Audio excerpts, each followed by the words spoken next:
Well, hello, everybody. Welcome back to the show. It is Jersey Joe, and once again, Mad Radio's very own.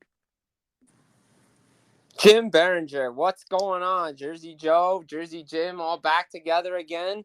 Hey, it's not like Humpty Dumpty got broken up, kind of like what happened in the garden. Yeah, no, a lot of things happened in the garden. A Oh, lot of things happened everywhere, and including in New Jersey. But you know what? It's all right because the Devils are in the second round. They're playing better. They're playing like the team everybody expected them to play like. Meanwhile, across the river, there's a lot of changes. But you and I both. And I'm going to give you credit on this too because there's a lot of speculation heading to Game 3 about Luke Hughes, and there's a lot of people writing a lot of things about Luke Hughes entering the lineup. And I think you and I were too on the bandwagon early that we believed the Devils' transition game and breakout would be a lot better if he was in the lineup. And once again, as the survey says, one more for the good guys. and I will say this. I mean, yeah, you look at yesterday's game for the Devils. You do not want to give up a penalty shot nor two shorthanded goals, but we still got our own shorthanded goal. But are you still leading Schmid or are you still leading Vanacek? Man, that's tough. I mean, I was talking with a couple of buddies of mine, outside of the people I know, and we kind of all agreed maybe you go back to Schmid on home ice. But knowing this coach and knowing what they've done in the playoffs, they'll probably stick with the winning lineup and probably roll 11-7 again with Vanacek between the pipes. Just because I think that's who you got here. This is why you brought him in to be in these positions. I, I thought he played fine. Look, let's be honest. Entering this series with the Carolina Hurricanes, the Devils needed to figure out a way not to give up shorthanded goals. Okay. Now, it's kind of ironic if you look at the stats, right? The Devils give up 3 shorthanded goals and they win. And the teams combined for 4 shorthanded goals. Last time that happened was back in the 80s. And by the way, all the teams that gave up 3 shorthanded goals all won. So giving up 3 shorthanded goals, it's a bad thing. It really is. It, It really is. It's really a bad thing. And, it's awful to see because you don't want to do that. But it's like scoring 4 goals. That doesn't mean your team's going to win. Every time a player scores 4 goals, his team loses. So, I mean, this is why we play the game. But I will say, look, I agree with the panelists on the Martinook breakaway. While Luke can't make that play because it's not college hockey, Hamilton has to come off the boards and give him support and come to the middle a little bit more. That way, if the pass still goes that way, at least it's broken up and it's not a clear-cut breakaway. you slow it down, and you bring up a good point. And I heard some people say, why don't we slow it down in net, bringing it back the Schmid?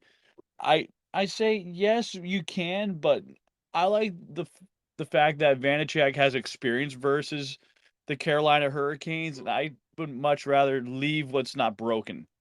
Yeah, I think so. I think that's how they're going to roll it. Look, I still don't know why Brendan Smith's in the lineup. I get it. I know why they do it. He didn't have a bad game, but he's still out there for a goal against, and I get it. You want to protect Luke and everything, but I'm still not a fan of it. However, I think this is what they're going to do going forward.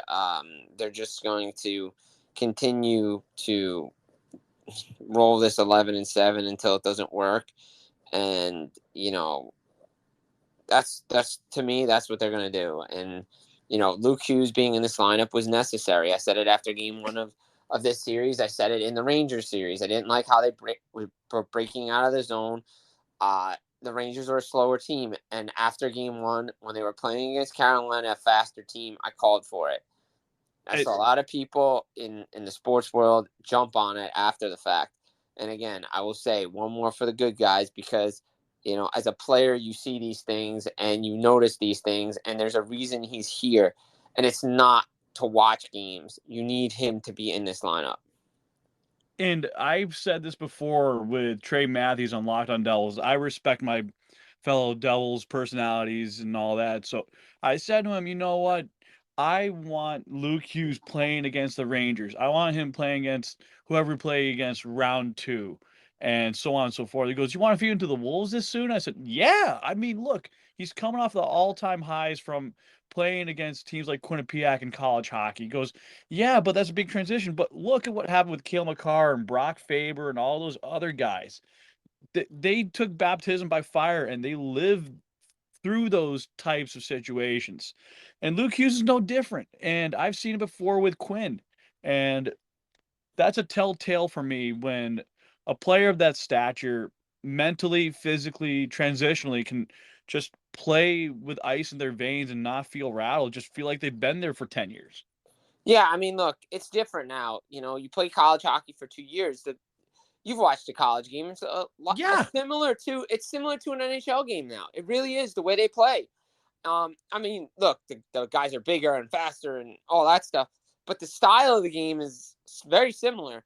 And that's why these guys that come out of college at the end of the year transition so well. Matthew Knies had 3 games in the regular season. He should have been on the Toronto Maple Leafs game 1 roster against the Lightning.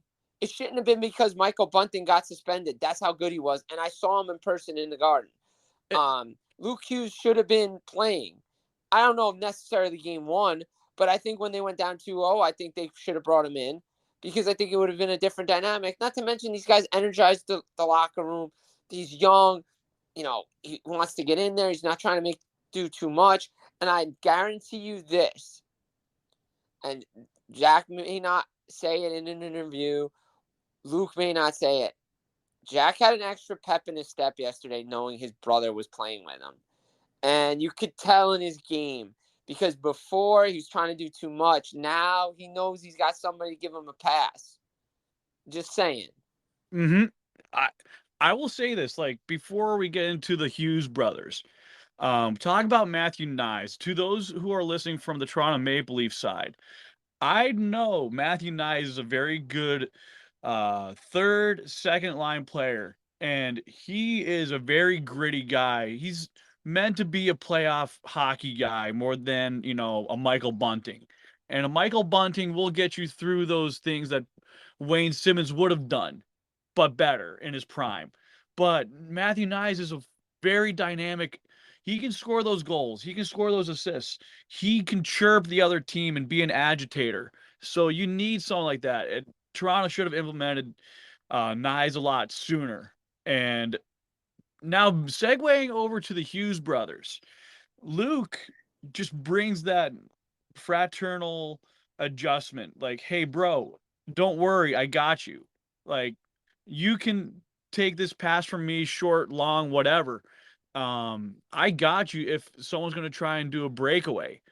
And there's that calming effect. And speaking of not calming stuff, how about that nice college wrestling move Jack Hughes did on Sebastian Aho after game 1 or 2 where that fan had that picture of Aho next to his mother? Yeah, look, I mean, yesterday Jack Hughes got into a little bit of a rumbling match and they joked after the game. I guess there goes the lady bang. But, Who cares? Yeah, who cares? It doesn't matter. It doesn't matter. It's the sportsmanship award. Who cares? Doesn't matter. But I will say that, just one final touch on Matthew Knies.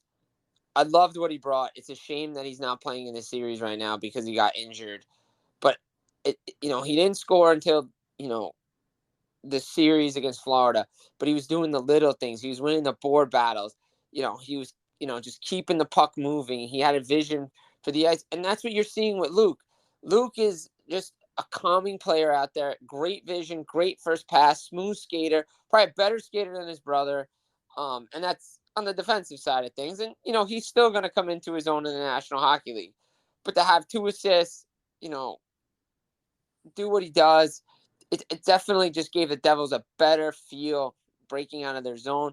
And Jack, the wrestling match, the UFC move. Look, I like to see it because the Devils non-existent in 2 games in Carolina.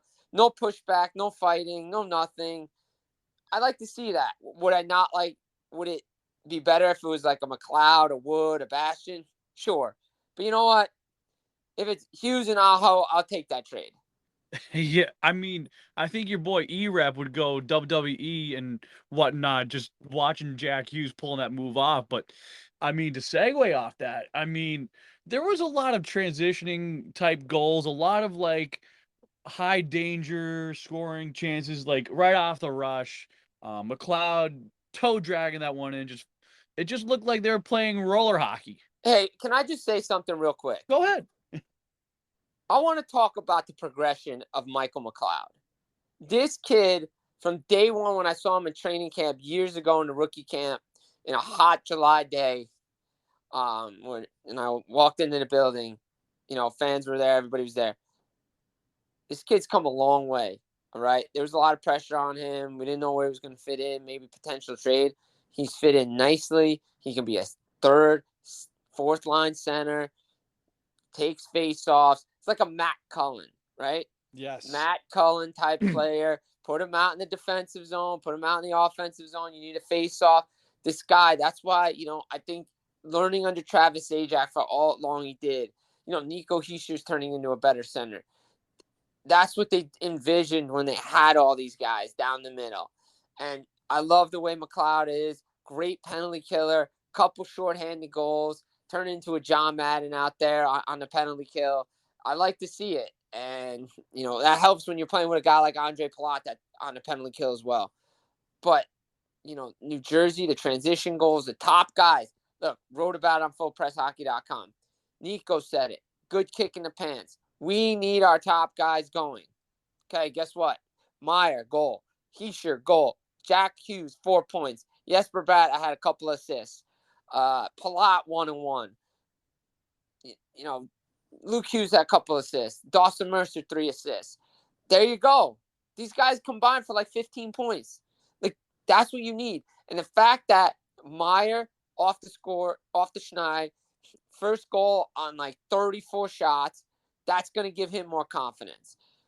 Heischer now going to have more confidence. You're going to see these guys. Look, it's great that the fourth line's playing so well. You need that. But you also need your top guys going. And that's how you win series. Not relying on the Eric Hallas and the Mercers and guys like that to do things. It's nice. It's insurance. But you want your top guys scoring.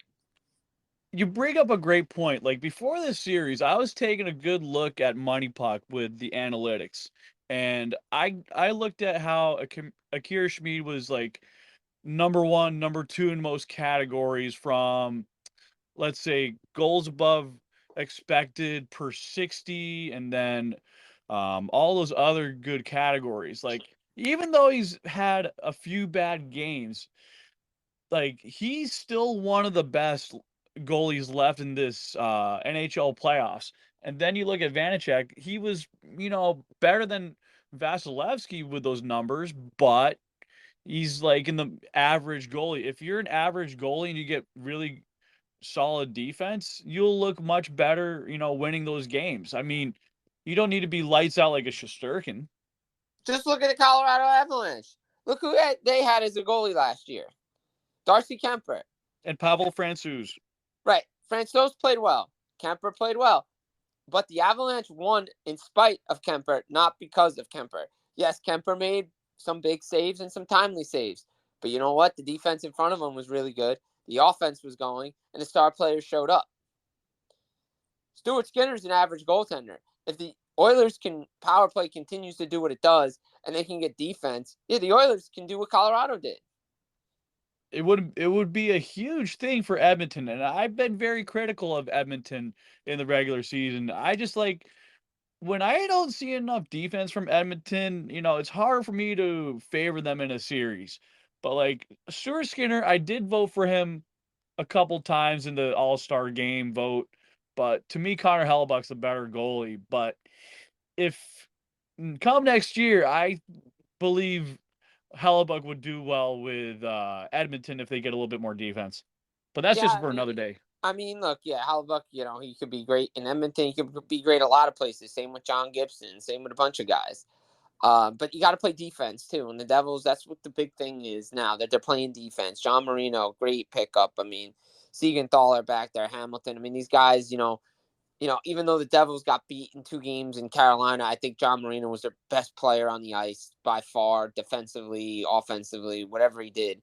I just loved what Marino brings to the table, and he's such a good player, and he's perfect for this group, and a great pickup for Tom Fitzgerald. If Tom Fitzgerald's not nominated for the Jim Gregory Award for the best GM of the year, then there's something wrong here, because, Right. I mean, he masterly put this team together. Masterclass by Fitzgerald. But look, New Jersey playing well. They still got things to clean up.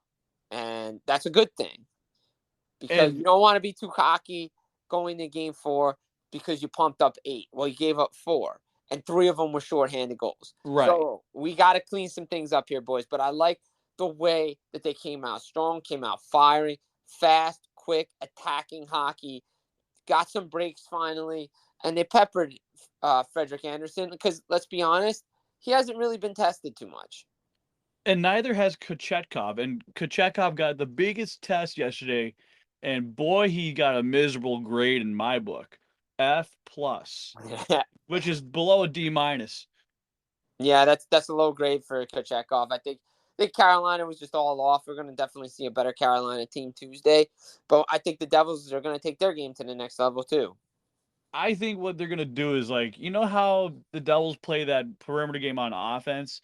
I think what they're gonna do defensively is they're gonna play that perimeter defense. They're gonna move the couple wingers and the left defenseman to the left side a little bit, leave the center to the top middle, try and prevent any other movement to the other side as much as possible, trying to choke as much from Carolina possible, because like I saw on, what was it, TNT the other night, that in game 2 they were too biased on that one side and they got beat along the boards, and that's something that you can't let your guard down. No, you can't let your guard down, and you gotta, when you play smart, when you especially the penalty kill, you have to play inside the dots, not outside the dots, and that's how Toronto got beat on a bunch of their goals against Florida, and they're in a big time hole. And New Jersey, if they didn't show up on Sunday, would have been in the same hole. But I'm liking the way they're playing. Again, there's things you can work on. There's always things you can work on. Power play goal would be nice. Yes, they did get one. I still say it gets negated because you gave up 3 shorthanded goals, but it's registered on the score sheet as a power play goal. But still, you It, you it, can't it- you can't give them up. Like, you can't give up shorthanded goals. But they're playing with speed. They're playing good, smooth transition. They have a bunch of guys up from Utica now because the Utica season's over. A lot of black aces going to join practice, and give them a taste of what the playoff hockey. Guys like Nemec is there, Holtz is there. I think Thompson's there, Graham Clark's there. Like, God forbid there's injuries, you could throw these guys in, but I don't expect that any of those guys to see the lineup. But you never know. But I think the Devils are going to roll 11-7 again. and speaking of Simon Nemec, perfect segue, because you know what tonight is? The NHL Draft Lottery. The Devils don't have to worry about this year. They trade away that first round pick to San Jose in the Timo Meyer deal. The Devils reinvest in themselves for once uh, in a more favorable situation. Timo Meyer's paying off. We didn't really need Shakir Muhammadulin or Nikita Ohotik. We already had Kevin Ball. The Devils got Daniil Missul signed to an ELC for 2 years. And the Devils already have enough guys that can supplement any of those big trade, moves. But Nemec has really been a key piece in Utica this year. Firing a couple from the low danger scoring there, high danger scoring, and he's been rather sound on his defensive and offensive side. And if something weird happens in this series, I would love to see him play. But you mentioned Tice Thompson. during the regular season, to me, he was more of the physical playoff hockey type guy during the regular season. That just didn't translate. Yeah, I mean, look, I like what Thompson brings. I like what Clark brings. I like what Nemec brings. I loved what I saw in Utica this year. Love what I saw at the World Juniors. He gave it to the Canadian crowd. Love it. And that's the kind of stuff you need. We'll see if he makes the roster next year. Most likely he does, but you never know. You got to go earn it. You just can't be given roster spots. You got to No, go earn it. But Nemec skating's good, defensively sound. He can shoot the puck. We all know that, and the Devils don't have to worry about it this year. They're and gonna have a low first round pick, and we're gonna see where the ping pong balls drop for and teams that are in the Connor Bedard sweepstakes. Because let's be honest, there are a lot of teams that frankly, I would be okay with him going to Anaheim, Columbus, Vancouver, Chicago, teams like that because of the talent that's there. I'll sound a little biased here. I don't want anyone from the Metro getting a top 2 pick, but out west, here's who I want getting the first 2 picks is I want to see Anaheim either get Bedard or Fantilli. It'd be a great fit Fantilli would be a great fit. Look, a lot of people are like, oh, it's Connor Bedard. Yeah, I'm not getting him. People, look, I'm not a true scout. I watched the World Juniors. I watched some college hockey. Adam Fantilli, really good. If Connor Bedard wasn't coming out this year, this is the Fantilli draft. This kid is special. Leo Carlson, Love him. really good player too. The rest of the top 10, the rest of the draft, it's a really good draft. Just because you didn't get Connor Bedard, you're gonna get a really, really good player. And it's funny, maybe Detroit's luck changes this year. How funny would that be if they got the number 1 overall pick? It would be rather strange. It would be like a New Jersey feel for Detroit. But it would be nice for them considering they were supposed to get the number 1 pick last year. Right. And also, I feel like the conspiracy theorist in me feels like what was it? The Capitals would jump up and then you'd have Vancouver. Look, I don't mind. I mean, imagine Bedard with Ovechkin. Oh my God, that'd be crazy.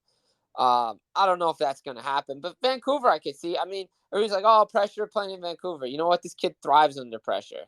He's from BC basically. Yeah, so I mean, I don't think that's going to be an issue for him.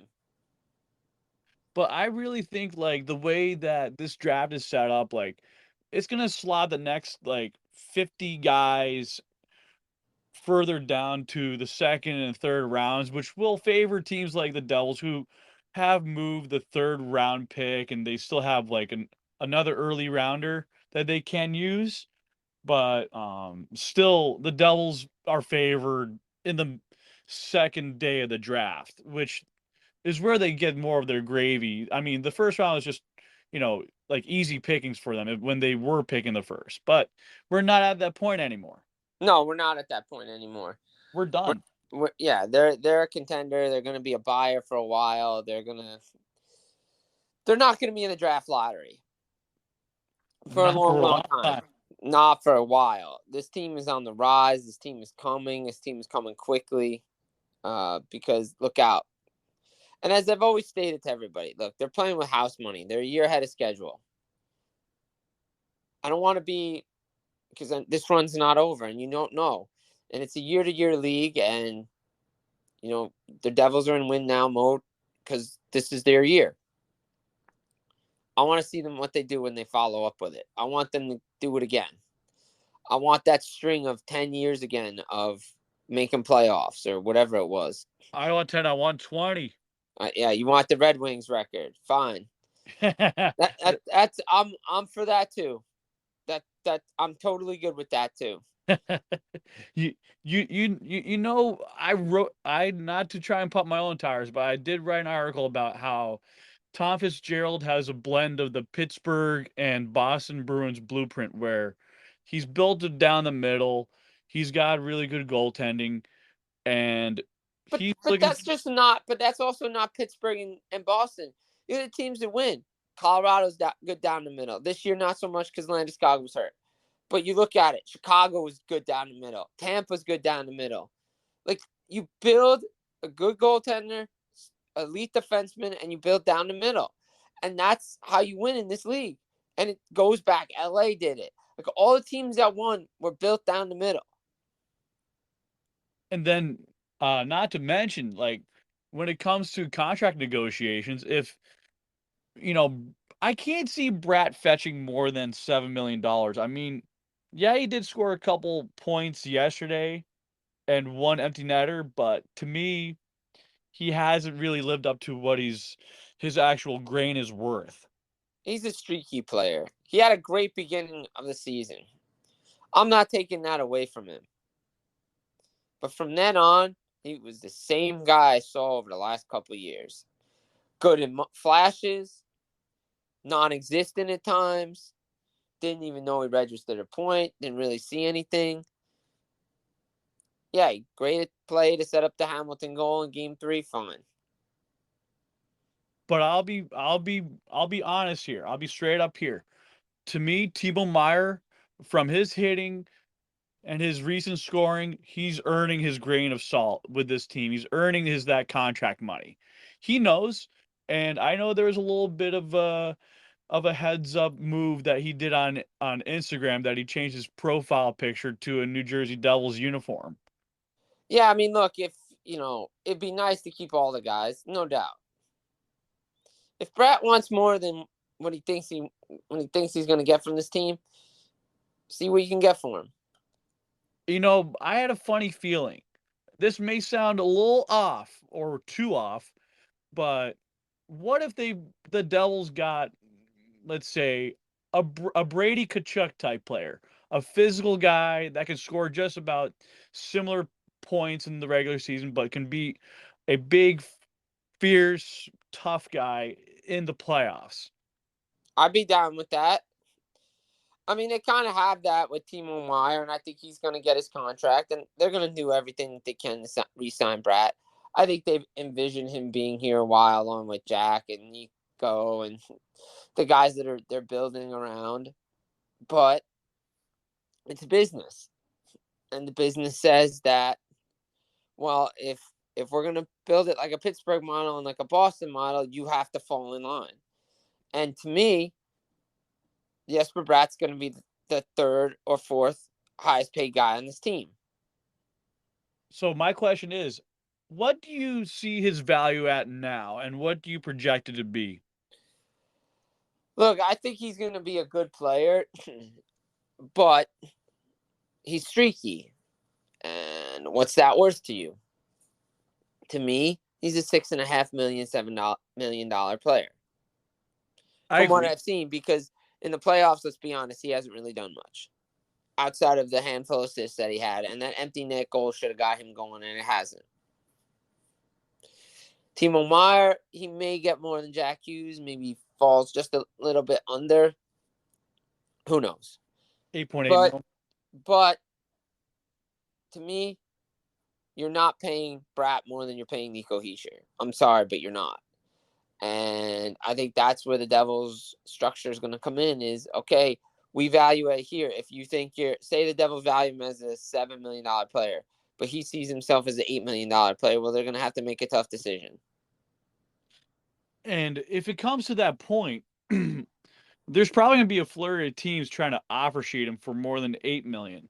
And looking at the $9 million, that would get the Devils 2 first-round picks, a second, and a third. I mean, look, the Canadians had no problem giving up Jesperi Kotkaniemi. And yes, Bratt's a better player than Jesperi Kotkaniemi. So if somebody wants to offer sheet him at 9, fine. I'd be fine, but I mean, there are other guys like Alexander Holtz is waiting in the wings, no pun intended. I mean, there are other guys like a Nolan Foote that want to take over Miles Wood's spot, and Miles Wood's actually performing in the playoffs for once. Yeah, well, he's not taking stupid penalties. That's why. Exactly. He's starting to, as Don Cherry would say, time to smarten up and play like a Canadian. Well, I mean, look, he needed to be benched. He needed to be benched after game 1. He should have been riding the bench after that stupid offensive zone penalty in game 1. But, they have to, and now he understands. Use your speed, use your physicality, use it the right way. Don't take dumb penalties or else your ass is in the press box. You're just gonna eat some free food up there. Right. Pay by your own salary. I like the BMW line. I like what they bring. It'll be interesting to see what they do. The chemistry's there. But again, it's a business. You can't bring everybody back. It's not like you can bring back the Beatles. I mean, no, you can't. And even so, it's not the same. no. But obviously, you have Severson, Graves, UFAs. Tatar's a UFA. I wouldn't be shocked if they bring him back for a little bit more money. I could see, or maybe the same. Who knows? But I think with the way Luke is progressing, you have Simone Nemec there. Maybe the guy in the back end, maybe that comes back is Graves. I think Severson's probably going to be playing his last series as a Devil. My thing is, he probably goes out west to like maybe an Edmonton or Winnipeg. But Winnipeg's look like they're going to rebuild. So I think Calgary, a team that just fell short, would need someone of his type. So who knows? Yeah, I mean, there's room for him to have opportunity. And I remember hearing rumors. I'm sure you can back this up. Toronto was interested in him a while ago. Yeah, they definitely were invested in Damon Severson. But again, something has to come back. Was it going to be a Nylander? Probably. And Nylander's priced himself out of Toronto. He ain't coming back. No. No. I mean, at the time, that contract was bad, but it's turned into a valuable contract for what he is. But again, as I said in Game 3 for New Jersey's top stars showed up, but Toronto's has not, and it's the same script. It's the same crap that they saw last year. Top players MIA. Like, that's what's got to change. New Jersey's top players are starting to come and show up in this series because Carolina's is. And that's a big reason why Gerard Gallant is no longer in New York. Because when the Rangers were gripping their sticks a little too much, I talked to other Ranger fans about this. I said, Drury screwed you guys over, allowing Vetrano and Kopp to go, although Kopp is a Red Wings fan. Vetrano, to me, was the heart and soul of that Zibanejad-Kreider line. And you can't just win on pure talent alone. You need grit. You need passion. And you know what? The Devils had more grit and passion than the Rangers did in the past series. And that tells you something. We're ahead of schedule. Yeah, I mean, look. The Devils are way ahead of schedule. Faster, younger team than the Rangers. Rangers, flashy superstars. Gee, if I haven't heard this picture before. Flashy superstars, and they couldn't get the job done. Well, yeah, they went for the splash instead of making reasonable trades like they did last year when they brought in Kopp and they brought in Vetrano. And it was going to be hard to keep them because of the salary cap. But the problem is you make this flashy trade for Tarasenko, and I think that's all you needed because Patrick Kane confirmed that he was hurt. Despite all year saying, no, I'm not hurt. No. Yeah, you were hurt. And that's why a lot of teams didn't want to trade for you because you weren't the same player, and he's still not the same player. But the mistake the Rangers made was catering to Patrick Kane, thinking he was the same player, changing their power play, changing their line combinations when things were rolling. Look, when Vincent Trocheck was on that power play, the team was lethal. And that power play was cooking. But they had nobody go retrieve the puck. And yes, you have to earn your minutes and you have to earn your role. But when things are working, you have to stick with it. The kid line for them was working of Hito, Kako, and Lafreniere. They were creating pressure, getting chances. But they always split them up. And I know all those guys want more ice time. You got to go earn that ice time. But today's player, again, they have more control, and another coach from the old era is gone. And, Gallant joins Daryl Sutter on the chopping block because of the same reason, is that you don't put these young players in a position to succeed. Now, what rightfully or wrongly, as Jim Nill says, well, in Dallas, Wyatt Johnson forced our hand. We didn't want to have him up this year, but he gave us no choice. And I think that's some of the mentality that some of those young Rangers players need to show, especially Lafreniere and at Kako. It'd be like, look, yes, we're saying we deserve these minutes, but we have to go show it as well and force the Rangers to put us there because of what they have. Now, I don't, as much as they want to bring back Kane, and they're not going to be able to do it. They're going to need to bring in a Brennan Othman type player who can score, be a power forward, and add some grit and size to that Ranger lineup. And I've said to a Ranger fan before, and this person took my context out of context. I said, look, the Kane and Tarasenko deals all sound good on paper and everything, but it's going to bite you in the near term. It's really going to bite you because where is the grit? Where is the size? And the economics of it is not going to do so well going into next season and the season after. No, and it didn't. And even up until the trade, they had to play short. And not to mention a guy was suspended. So they were even down 2 guys, and they had to change their roster just to make the cap work. So when the trade came, he could fit. And then they changed the power play.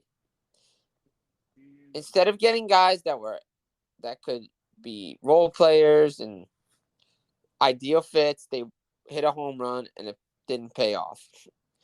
Now, Gerard Gallant did get out coached by Lindy Ruff. He didn't make adjustments, this, that, and the other thing. But if you're going to hire a guy to fire a guy within 2 years, maybe not hire the guy at all. And I don't think this is all on Gerard Gallant. I know there was definitely some things that happened after Game 4. And mutually agreeing means it wasn't mutual at all.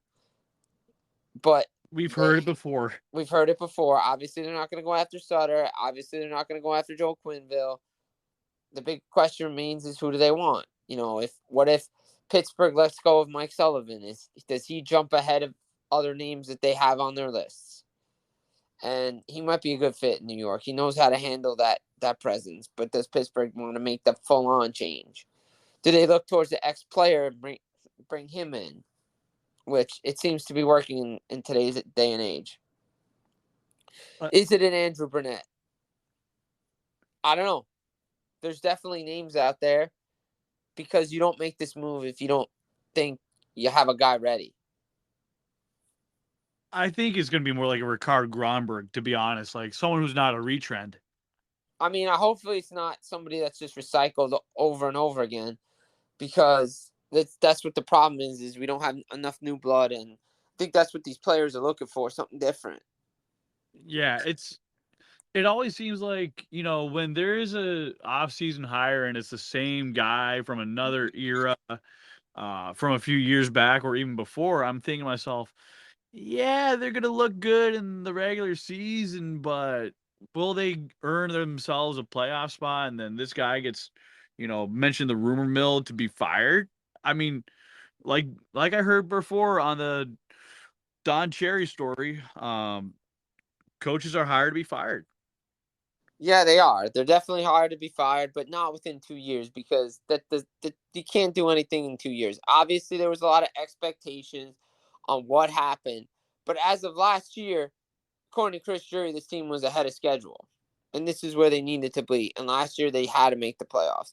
I understand the expectations were higher, but this team was not good enough to get back to the conference final and win a Stanley Cup final.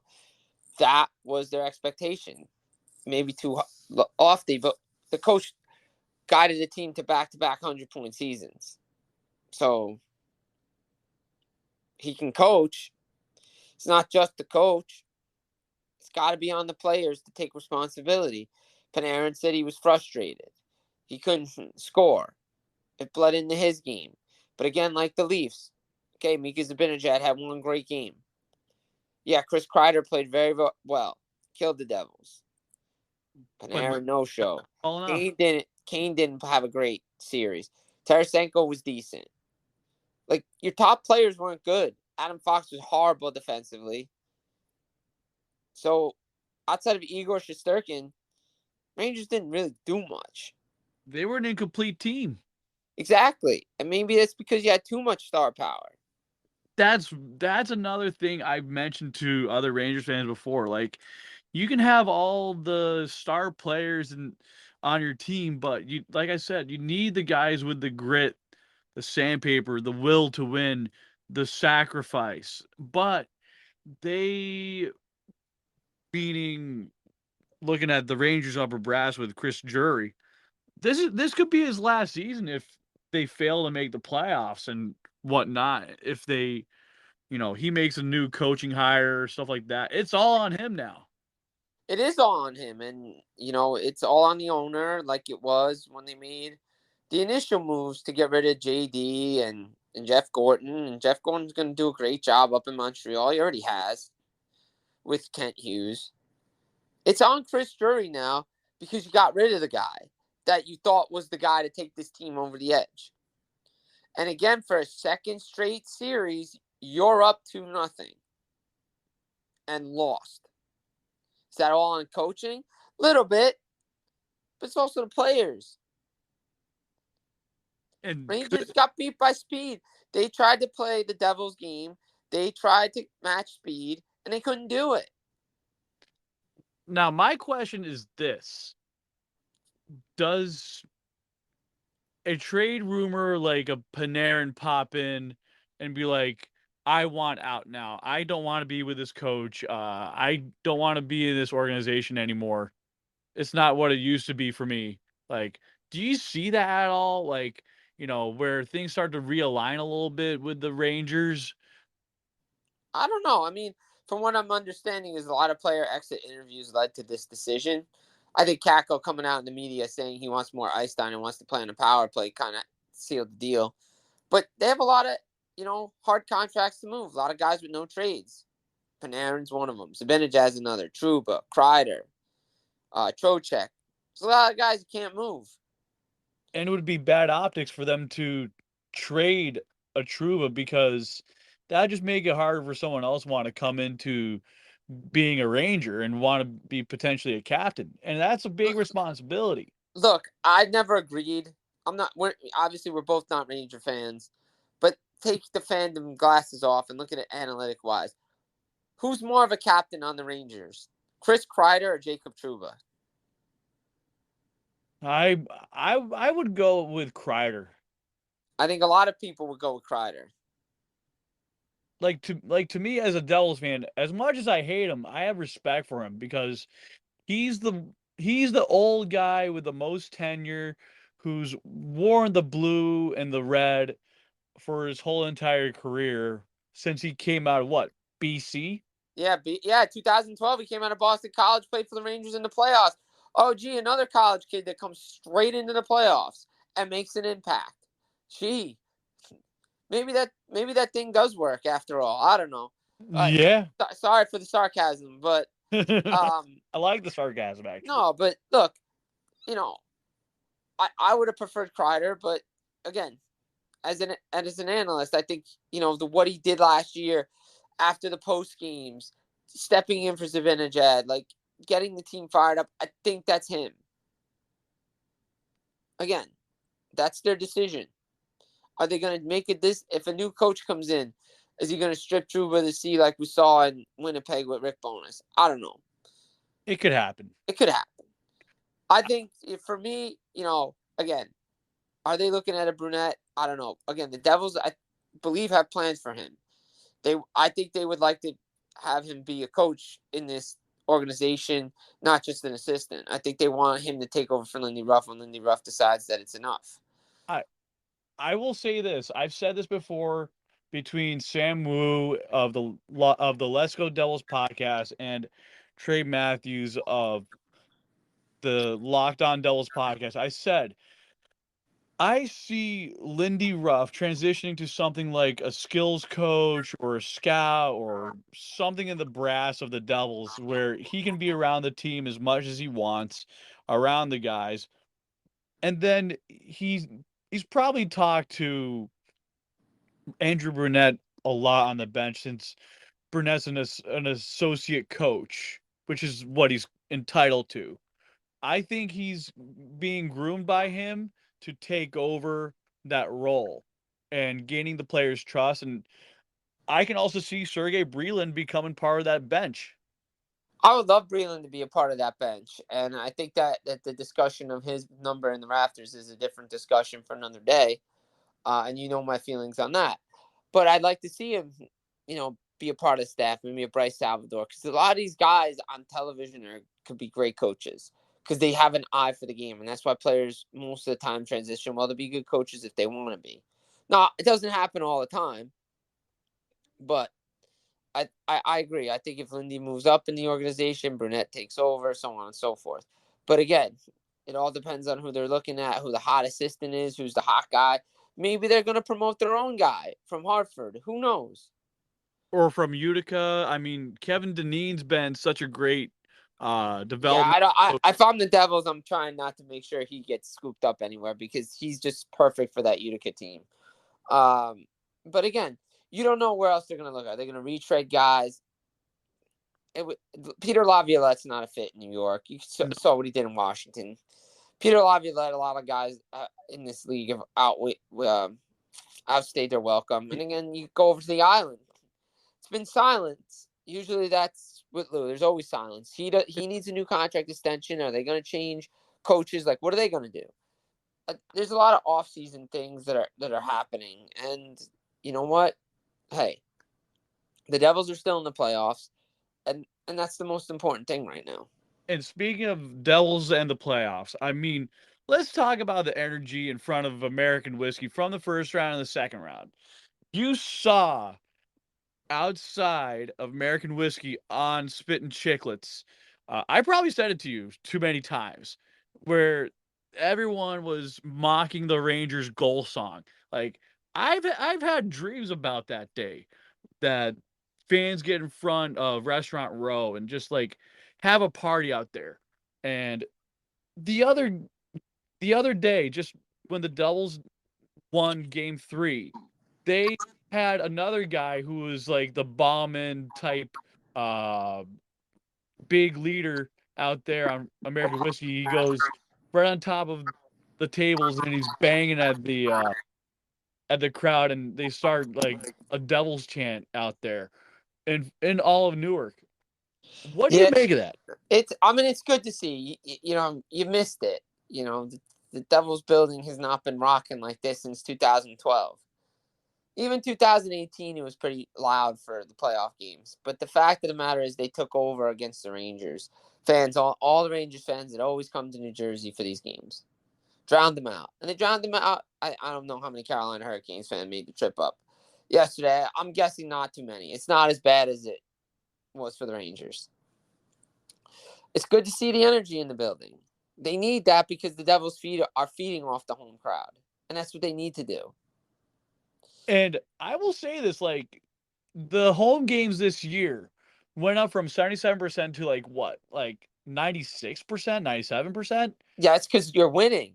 Yeah, I mean, you But that's don't what winning does. I've been saying this for years. Team stinks. No one's going to go to the game. You're going to go to a handful of games. All right, great. When your team's winning, you want to go. Like, you want to go support your team. That's anywhere. I went 10 games this year. I'm not even a season ticket holder. Yeah, I went to a bunch of games this year. And hell, man, like when the Devils do score, no matter if it's a winning game or a losing game, that place is electric. Yeah, it's definitely electric. It's good to see. There's finally life in the building. It's good to see. The Devils need that. Their fans need to bring it all the time. And you got to bring it from game. You got to bring it from game to game. If anyone who's listened going to a Devils game, whether it's a playoff game or a regular game, you gotta bring it all the time you're there. You don't take a day off. I know someone who works at a T-Mobile store who's a diehard Devils fan. Actually, was in one of the suites, and was actually on FaceTime with me, and he was in his Devils jersey, and we talk Devils hockey all the time. And so I was in Asbury Park yesterday. I wore my Devils shirt, and someone saw me. They start, "Let's go Devils" chants. They say, "Let's go Devils" and all this stuff. And it feels so refreshing to have this team buzzing again. Yeah, and it's a shame that they don't get the play that they should, right? Like the talk that they should, because they're just like the 7th or 8th team around here, but they're in the playoffs. And I saw all the chants coming out from Game 7 and all the pictures, and I saw it, and it reminded me of 2012 when the Devils beat the Flyers and they beat the Rangers, and they were winning games, and the crowd was going nuts, leaving the building, like in a parking lot, just beeping your horn, "Let's go Devils" chants everywhere, and it's good to see. This organization needs it. And this is the Garden State. And I always call it the Garden State of hockey. It's a growing culture. And I know we produce football players, basketball and baseball players, etc., but it's this is the Garden State of hockey for a good reason, because this is New Jersey's team, and we're growing a culture here. Absolutely. Got raised hell in the playoffs, and it's Jersey's team, and they're playing well. And they got to continue that into Game 4. You got to continue to play better. It's going to be interesting to see what they do. But, hey, fans are coming out. Buildings raucous. What more can you say? And I think Restaurants making money. everybody's making money right now. Devils are in the playoffs, so that's a good thing. Ratings are good. Everybody's watching. You can't complain. Creating new fans, upgrading fans from casual to diehard. Yeah. So, I mean, look, Devils back in action Tuesday night, The Rock, Game 4. If you're going, great. If you're not, find a way to get there. Oh, hell yeah. I mean, for me, I always take the train up regardless. I mean, from what, Bradley Beach or Asbury Park, get off at Long Branch, and then get on up to Newark, Penn Station, and you're just a little short walk away thanks to One Gateway Tower. Yeah, exactly. So, look, I like what they're bringing. I like the energy.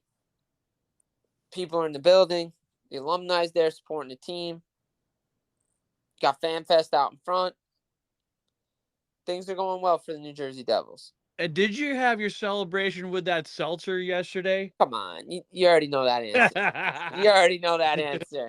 I'm And guys, for you guys that don't know, it's an inside joke that dates back a long, long time that my friends and I started, and it just keeps on going. and if for those who don't know this, like, if I'm on Instagram and the Devils win, typically I usually post a nice gif of a big fridge of seltzers. Exactly. So, look, when the Devils win, you know what we do. Um, hey, let's hope they can get another one. Make this a series. I feel like they're gonna have a 2-2 going back to Carolina. I really hope to see that, because I don't want to go back for Game 7. But if we do have a Game 7, I want the Devils to win that game. Yeah, and I think they can, and I think the way they're playing. But again, like I said earlier in the show, Devils got to expect Carolina to be better. Devils know that they have to be better, so that makes them even more of a dangerous team in Game 4. Limit the penalties, play smart, get pucks deep, just keep doing what you're doing. And the And top guys are rolling. Hey, and I was gonna ask you, like, what do you think of Seattle in their second year? Just like, they're still up 2-1 in the series against Dallas, a team that has been to the Stanley Cup final in the past few seasons. I'm very impressed with what Seattle's doing. Look, they're playing team game, rolling 4 lines. Dave Haxtell's got this team playing better offensively. They're better. Adam Larson's playing really good. The development that he had in New Jersey under Lyle Robinson, Scott Stevens when he was, during that run. In Edmonton, he played well. Now he's even playing better. He's turned into the player that they thought he was going to be. But again, you need to develop. But he was never going to be Victor Hedman. Nah. Seattle continues to get 7 different goal scorers in game 3, 5 different goal scorers in game 1, 15 different goal scorers in round 1. It's a trend. That they had balanced scoring. They have 4 lines that can roll. Their offense is different. Jaden Schwartz is healthy. Matty Beniers is tearing it up. Goaltending, they're getting good goaltending. They're a hard team to play against, and that's what their MO is. And it's crazy, and people can't underestimate this team anymore. Like, I expected Seattle to be in the playoffs last year, but I was wrong. But those were high expectations considering how they drafted. That team was not good last year. Again, and the goaltending wasn't great, and now they got the goaltending, and they're a good team. And on paper, they're a good team, but they're a balanced team, and they're playing a team game. It's not a flashy player citing up the score sheet every night. It's okay. We have 10 guys with over 15 goals, or 5 guys at 20, 10 guys at 15. 12 guys at 10 or more. Like, that's how they get the offense. And I would, look at this in other ways. Like, you look at how Toronto's playing down to the Panthers. It's just like they don't have the jump or the grit to deal with a team like that. They do, but it's all well and good when you have it. But as I mentioned before, your star players got to show up on the score sheet. Matthews, Marner, Nylander, Tavares. You're getting paid big dollars. You're no-showing. And it's the same script. It's the same crap that they saw last year in the first round. Outside of Matthews, because I think Matthews has always had a great playoff. He always shows up, but it's not like it's Draisaitl. It's not like it's McDavid. Jack Hughes is taking over. Like, star players figure it out. When Tampa wins, when Colorado wins, yeah, like I said, it's insurance that your depth is scoring, but it's McKinnon, Makar, it's Rantanen for Colorado, Lightning with Stamkos, Kucherov. Outside of the 1 year, because Stamkos didn't play much, but it's Kucherov, Point, when Palat was there, Tyler, like, their big names were on the score sheet. It just can't be Sam Lafferty. Like, Ryan O'Reilly, it's great. He's playing good. I think the loss of Matthew Nyes definitely hurts them. But defensively, they're making poor mistakes. Matthews, again, in game 2, you try to make a flip move like you're playing summer hockey. You can't do that. Get the puck deep. He did it again last night. And it comes to bite them. Right. And the mistakes that they made in round 1 against Tampa when they were thoroughly outplayed didn't end up in the back of their net. Now they are. And that's the difference. And this Toronto team could go out in 4 games. Yeah, and I was one of those people saying, I think Toronto could get swept. Well, how ironic would it be if Florida they get swept last year, and then they sweep this year, and maybe major changes come in Toronto finally? Yeah, because you hear like, Dubas got us out of the first round, about time, and then they're like, oh, let's fire him. Well, he doesn't. I mean, look, he doesn't have a contract extension. If they get knocked out, teams are going to call. I think he'll probably stay because they think he has a job that he wants, a mission to complete. But then again, if somebody comes calling, the MO is there. But something inside these players is not clicking to where they have to step their game up. And I think they're getting frustrated. They can't get to the front of the net. But the Lightning defense is not the Florida defense. It was a different Lightning team. But Draisaitl's finding ways to score goals. McDavid is doing his thing. Like, top players are figuring it out. But why not these Maple Leaf guys? It seems they shy away from getting hit or just playing in the dirty areas just to be. But they didn't in the first round. Right. Matthews, how many tip-ins did he have in front of the net? Like, guys were banging the body. And now all of a sudden they don't want to do it. What, they get relaxed too much? They thought they could walk through Florida? No, you can't. No, Florida's been playing playoff hockey since January.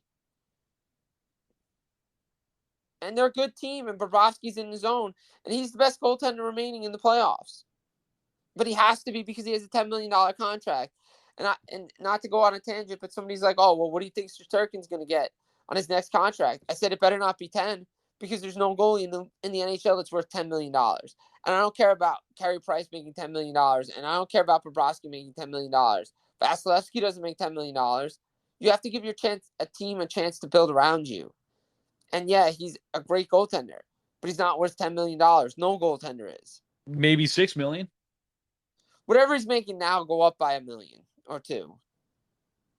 Yeah, unless you get for some really good bonus money. Right, but again, the Maple Leaf players are shying away from the physicality. Again, what else is new? It's the same crap that they saw last year, and something's got to change. But and you take it to the Devils for a minute. Our guys aren't afraid to muck it up a little bit, which is good. And definitely, like in years past, like the Devils weren't like one of those muck it up type players, but they have certainly turned that on where, like, you're gonna bully us around, we're gonna definitely shove you around. And I know Tatar had that $5,000 Cares? maximum, Trump change. Who cares? but I mean he wanted a piece of Aho and whoever else was out there. Look, that's a dangerous play. You can't make that play. He did get cross-checked in the back, but you gotta be smarter with your stick. Look, you knew that was coming. I mean, it's player safety for a reason. Right, but look, these playoffs have been interesting. So wide open, anybody can win it.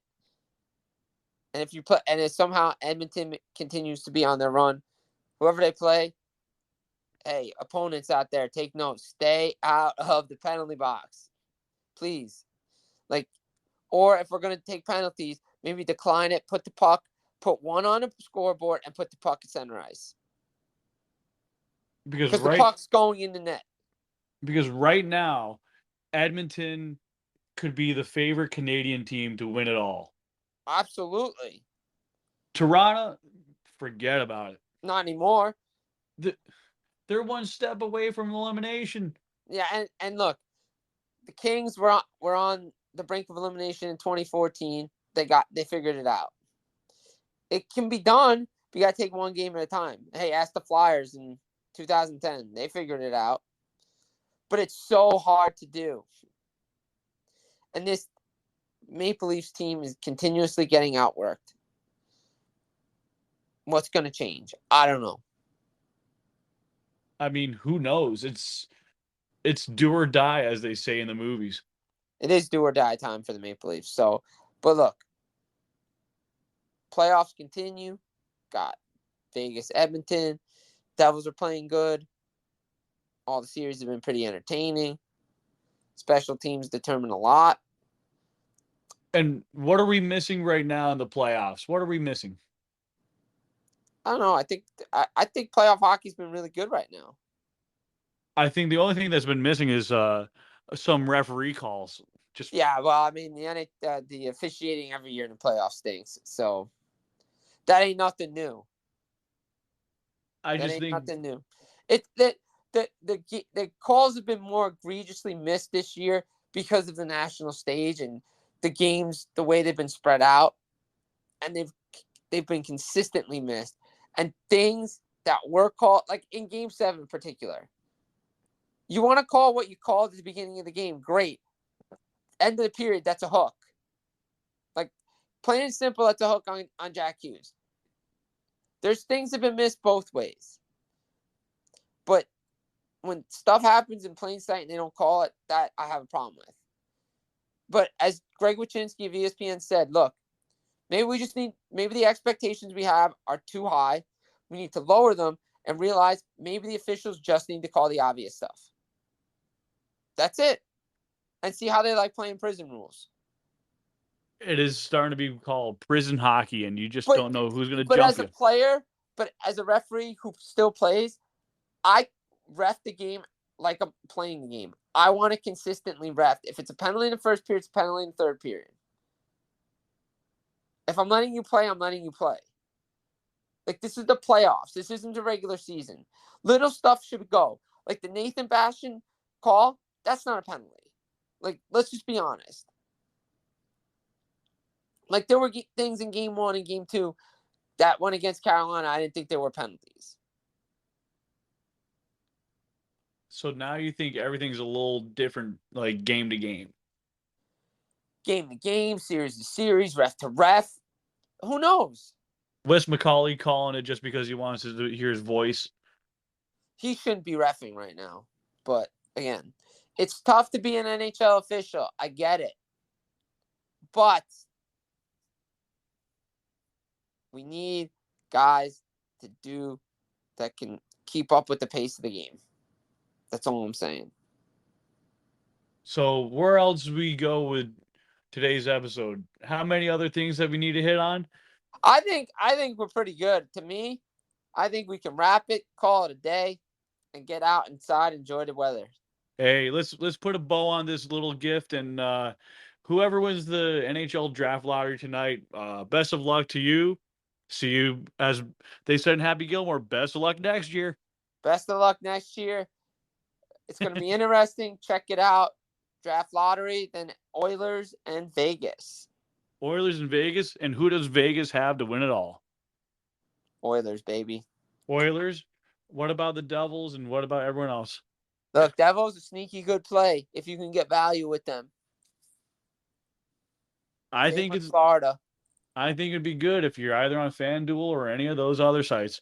But for those of you out there, Jim, just give them your places to be found.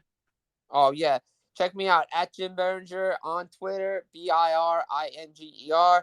You got me. FullPressHockey.com, NHLRumors.com.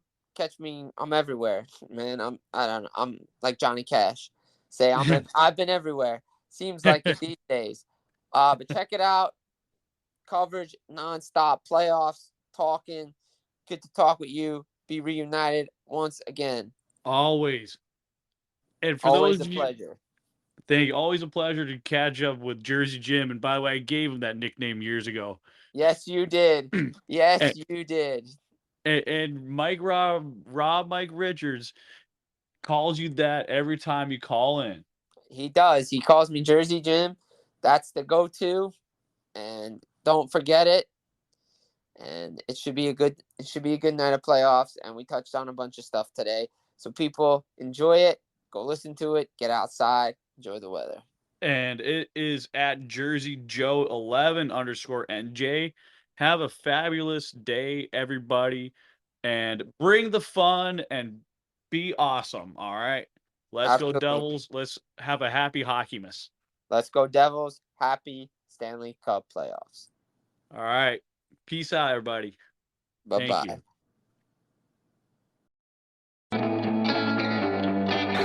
With the first pick overall, the New Jersey Devils are proud to select from the U.S. program, Jack Hughes. Let's go, baby!